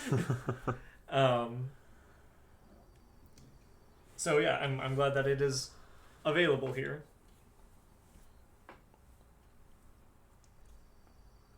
Donald C says, yeah, Link looked great in a kilt. I think technically it was a skirt. I actually had an argument with Loopy Fritz about this. It's a skirt because kilts are actually, they need to be made of tartan to be considered a kilt, which is plaid. I think the argument was specifically, I said, nah, it needs to be plaid. And he's like, it doesn't need to be plaid. I'm like, pretty sure. And he looked it up. It's like, no, it needs to be made out of tartan. I'm like, what's tartan? He's like, it's plaid.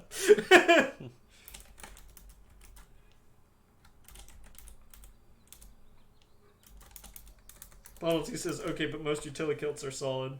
I think it's just a skirt that people are they market as a kilt? Yeah, that they are afraid to call a skirt because of toxic masculinity.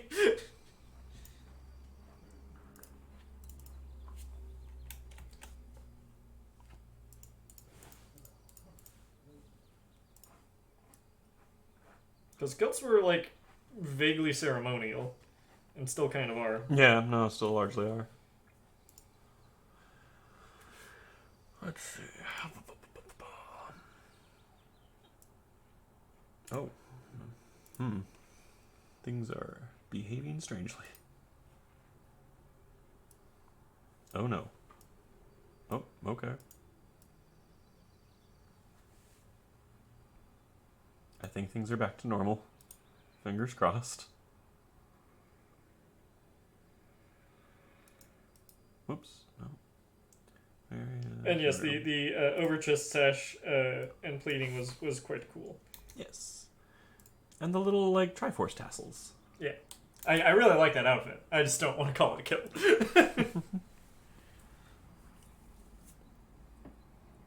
It could be a skirt. We could be fine. It is not pants. Yes. Link does not belong to the villainous team pants. He made a banjo possum.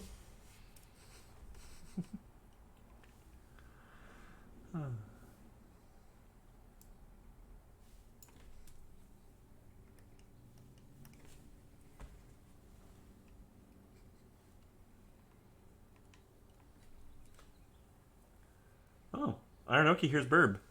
The Burb is very quiet, so I'm surprised the mic picked that up.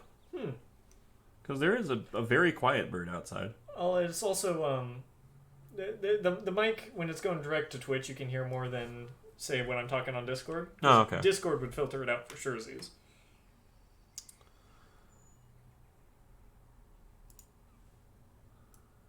Well, now I'm self-conscious. Awesome. I have the window open because it's been hot lately, and it I'm has enjoying been. the cool. Yes. I, for one, have been glad there's been sun. I needed it a lot. So did the plants.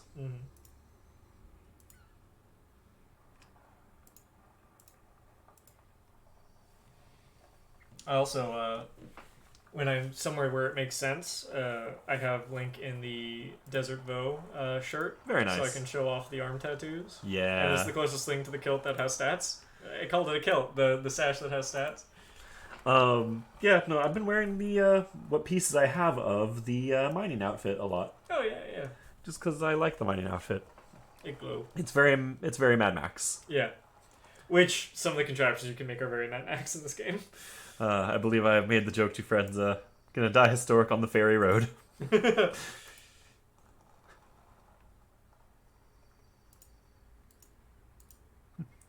I live, I die, a fairy revives me, I live again.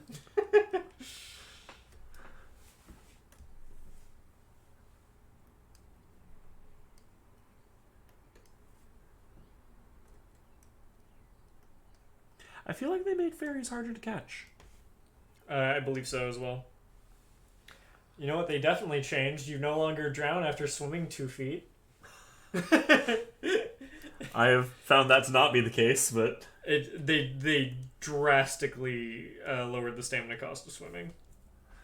That's nice. It's still there, but it was way, way worse in Breath of the Wild.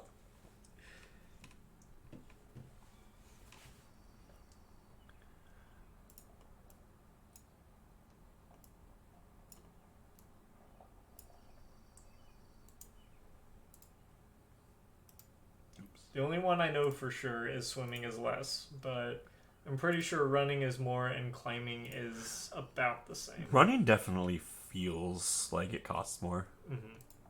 It could. I would like accept that I'm just used to having a bigger stamina wheel for the running, but it feels like it's more. I feel like in general, for running and for a lot of actions, I feel like the stamina wheel depletes faster, but also fills back up faster. Mm.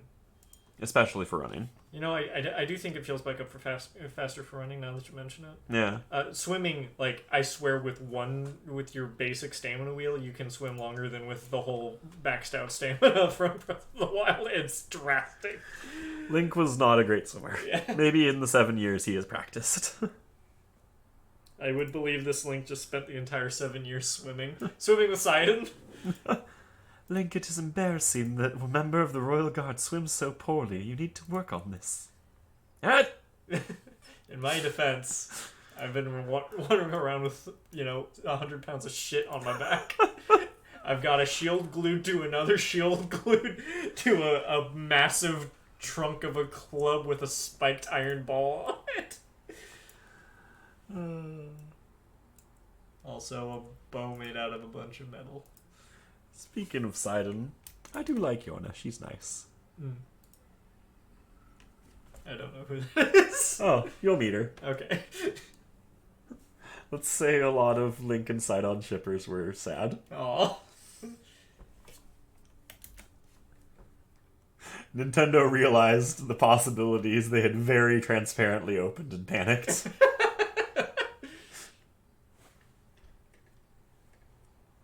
Actually, speaking of characters from Zelda with a big queer fan base, I don't know that he doesn't show up, but friends who are much later in the game than either of us have told me that, like, Cass is not only nowhere to be found, but not even mentioned, and the longer it goes on, the weirder it feels.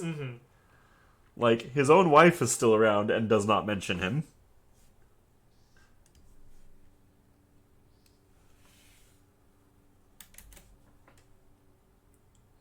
Actually, that was one I meant to look up. Yeah, I don't know that he's not in it, but so far I have not met anyone who has found Cass. Which is a shame. I like that sassy bird man.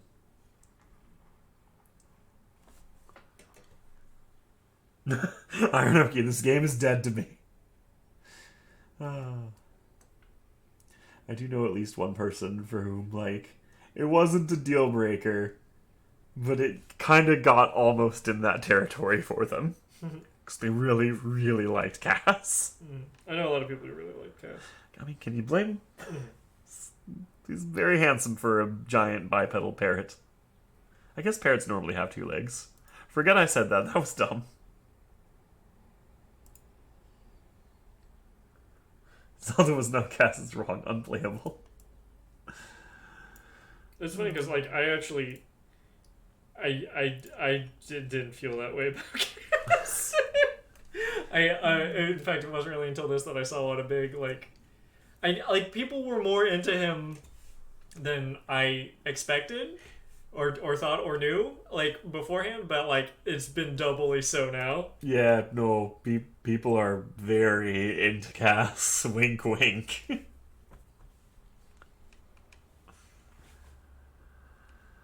I like Link's cool magic arm. Like Sidon, I got. Yeah, like, nah. How did someone that I came across put it? I like Sidon a lot because I am a person with eyes that work.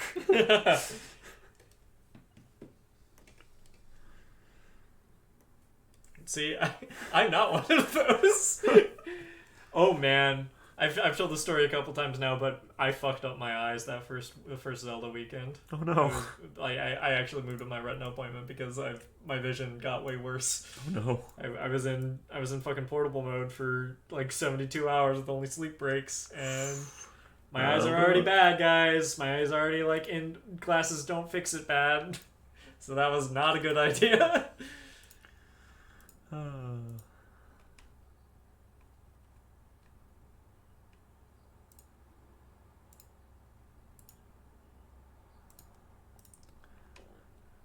I think I will fit comfortably within the time limit today. Nice. That's nice.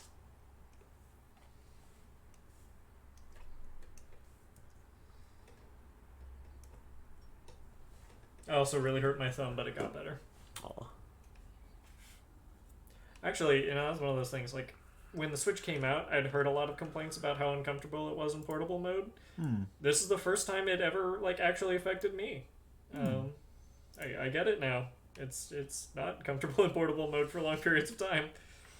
Which, I don't know what's different about this one, because I've certainly binged games in portable mode on it before. I know C has been having some hand discomfort with the motion to unstick things in hold your hand. I wish there was an control alternative to turn it into a button press, because the stick waggle is cute, but it gets old. Yeah, I kind of wish you could just rebind everything. Yeah. Well, I kind of wish. No, you should just be able to rebind everything. It's Yeah, I mean, fucking accessibility at this point. Yeah, that's the standard at this point. Because, I mean, my whole thing is they put run and jump completely opposite each other on the pad, and my thumb can't move from one to the other that fast, as fast as I need it to. So I might as well not just have... I might as well not have a run jump.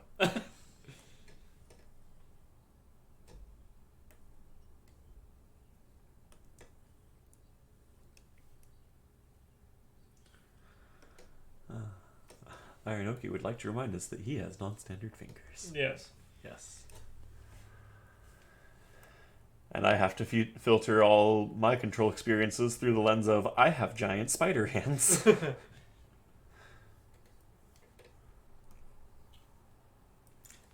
Part of the problem is, like, because my eyes are so bad, I actually have a hard time playing on the TV as well, because the white text that far away, it just doesn't... I can't.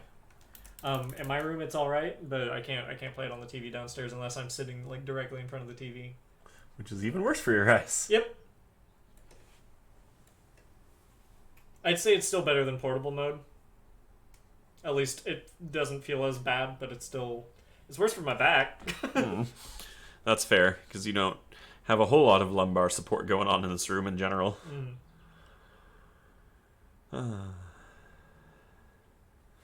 Oh, so he says, I don't get why run and jump are on the same finger pad instead of opposite hand sides to hit simultaneously. Yeah, like, I could personally, I could move from bottom to corner just fine. Specifically, like, what I would do it is run on bottom, jump on right, or at least vice versa. But run being on bottom, jump on top, no thank you. That's awful. Don't make me do that. Only villains do that.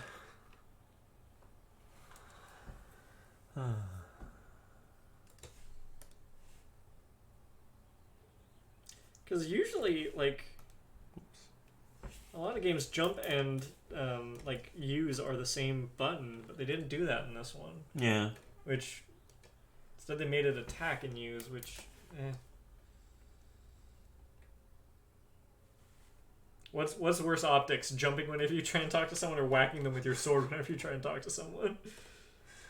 I think I remember hearing about an early FPS where they made the mistake of shoot and talk being the same button.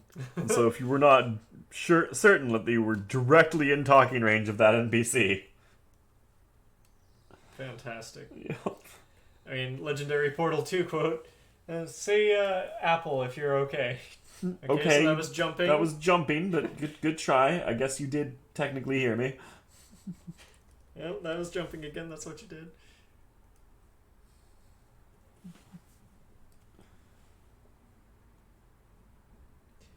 Kodogan says that's a similar problem with Red Dead 2. Yep, you have to be very careful or you'll pull your gun on someone in Red Dead 2. Oh, speaking of walking back to the Lionels for a second, someone who some brave soul who was brave enough to have already fought one said they added an extra layer on sort of how they had rules of engagement, which made them unique among enemies in Breath of the Wild. Because like in Breath of the Wild, when you encountered a Lionel, unless you got like right up in its face, it wouldn't attack you unless you made some sort of clearly hostile motion, i.e. you continued running towards it, or you drew your weapon in, eye shot of it. Like, otherwise, it would just stand and kind of stare at you, and kind of size you up. Apparently, that is still true in Tears of the Kingdom, but now, when you are leaving their territory, they will kind of like security walk you back from it. Like they will trail you at distance until you are gone out of their territory, and then they will leave you alone. That's pretty great. Yup. They will keep their eye. They will all but stop short of like doing the like point into their eyes, pointing at you. Were Lionels in any other game? Yes, they were in the original. They were also in Link to the Past and Link Between Worlds. Cool. Yes. Although they are less interesting in all three of those, because they are just kind of your basic overworld enemies that have way more HP than they need to, but that's the only thing making them different. I think I want to do. I want to play the original Legend of Zelda, but I'll look up a guide for it because I get frustrated about not really knowing where to go, and particularly in old adventure games like Zelda and Castlevania. It is a particular puzzle that annoys me that even Dark Souls does better for me. Because Dark Souls at least tells you where to go. Yeah. It doesn't give you a lot of directions, but there's 2 Bells of Awakening. One's up, one's down. Have fun, kid.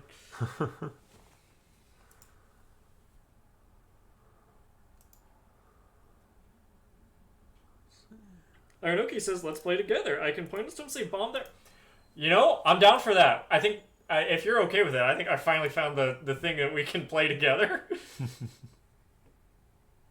Aranoki and I have been trying to, think of a let's play plan for a while, but everything we want to do is either too long or... Yeah, too long is really the problem.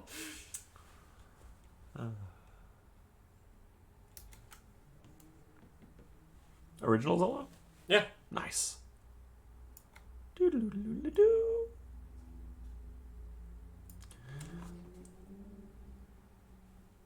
Alright.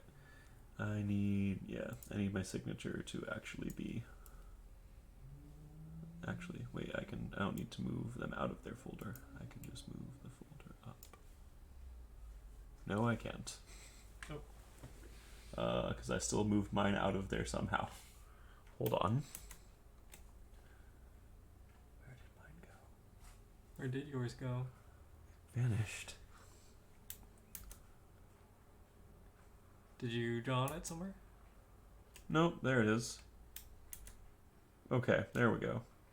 Now I can just move that up. There we go. Woo! Alright. There it goes. That missing online link is starting to look conspicuous. So I'm just gonna dash one in there real quick while I've got 10 minutes left. That makes sense, Inoki. And if nothing else, I can, with the dungeons, You can ask me, or like I can ask questions, and then you can ask me, "Are you sure you want me to answer that?" I also do like the original game's dungeon music. It's a very distinct little tune.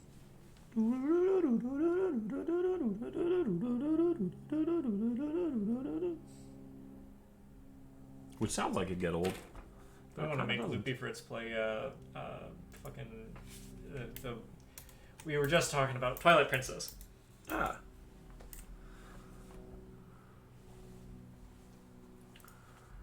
There we go. Haha. That's fun. Alright, I've got 10 minutes. What can I do in that time?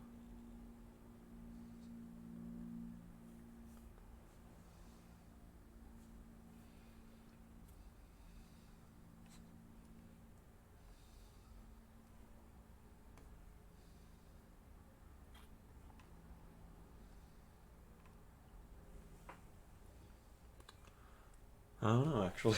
We could just wrap up early. We could just wrap up early. Yeah, I've got 9 minutes left, but I'm done with my picture. Yeah. This one felt like we actually had quite a bit of time. I didn't end up finishing mine, but whatever. Yeah. You could try to finish yours. I guess I could. Anyone got any raid suggestions? In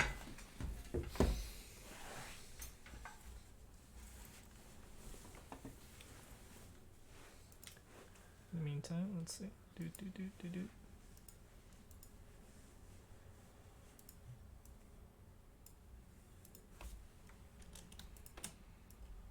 Does it smell like smoke to you too? A tiny bit. But it's all wet outside, unless that's fucking... No, that's not smoke, that's clouds. Right? I don't know. I mean, ¿por qué no los dos? Fancy Schmancy and Black Eyed Toast are nice. Cyberpunk, I'm assuming. Yeah, could you set up a poll and we can see who we want to raid? Nope, that's wrong. That's a commission I'm working on. Uh-oh. Oops. I missed it. No, it's fine. Dude.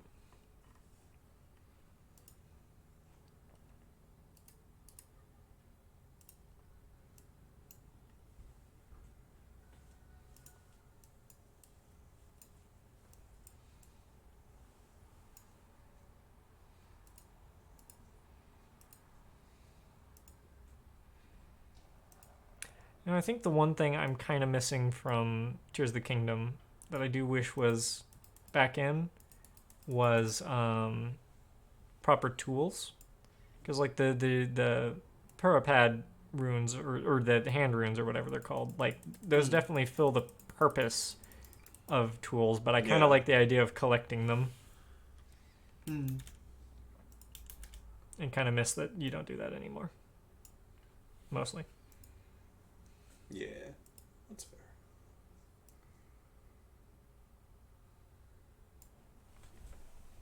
fair. Vote up. Thank you very much.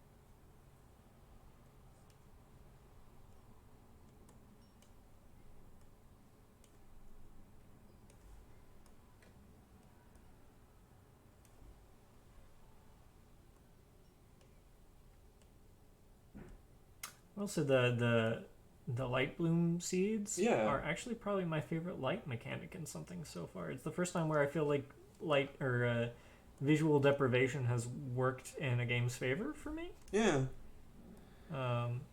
It's created a very interesting puzzle.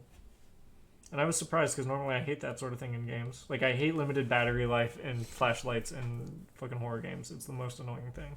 Let me see shit. And part of it is because things are actually just black if you haven't lit them up. You can't just turn up the alpha. Yep. Because in, like, if you're in like a dark cave in Skyrim, I just turn up the alpha because I feel like they're depriving me of information due to bad graphic design. This, it feels like it's intentional. Yeah, no, like it is designed so that you have a hard time navigating it until you light it up. I will say I do wish for as nice as the reintroduction of bomb flowers is, I do wish you could pick them up and throw them instead of needing to attach them to an arrow, because then you're consuming 2 resources at once. You can throw them. What? How? You go to throw your weapon. You do the thing to choose an item. You can throw whatever you would attach to a bow. Oh. You don't need to do it with light boom scenes either. You can just throw them. Really? Yep. Huh. Okay, I'll keep that in mind. It's not like a one button you pick it up and throw it. You still have to pick it up and then go in your inventory and throw it. And it's still nice that you can throw it at all. Yeah. That's my pet peeve is the inventory management in this game is bad. Because you have to cycle through every individual item you want to throw. But and you have so many items. Yep. Alright, looks like Fancy Schmancy won. Like just crams his pockets full of stuff. I'll go ahead and get that raid set up. Still not done, but got a little bit of nice pleasing light in. Thank you very much. Ironoki got the raid started. I didn't know that you could do that. Fantastic. That's good to know. All right, yeah. Thank you, everyone. Thank you for watching, and thank you to my Patreon patrons, especially high-tier patrons like Abnerdoodle, Fable, Tia, Chocolate Bliss, Saberfly, Plotholt C, Codigan, Twasely, and Kimmy. We'll see you all next time. I'm gonna go ahead and send the raid off. Good night, everybody. Yeah.